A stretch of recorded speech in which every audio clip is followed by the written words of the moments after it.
উনি তা করেননি, ঘুরতে ঘুরতে কাশীতে গৌরাঙ্গ মহাপ্রভুর সঙ্গে দেখা। ওনার কাছে বলেছিল সুবুদ্ধি রায়, আমাকে মুসলমানের গাল বড়োয়ার দল ঢেলে দিয়েছে, এখন কি করি, আমার তো দাঁত চলে গেছে। উনি বলেছিলেন তুমি বৃন্দাবনে যাও। গৌরাঙ্গ মহাপ্রভু বৃন্দাবন পাঠাচ্ছে, কেন বাড়ি থেকে কাজ হবে না? হ্যাঁ, বৃন্দাবন যেতে হবে কেন? ভগবান কেমন জানো? ঈশ্বর জলের মতো।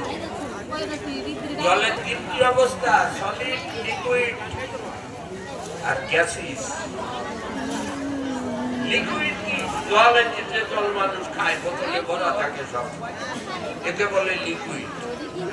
ওই জল যখন বরফের চাপে দেবে, শরীরের চাপে দেবে, তখন সলিড হবে, শক্ত হবে, কঠিন হবে, পাথরের মতো শক্ত হবে।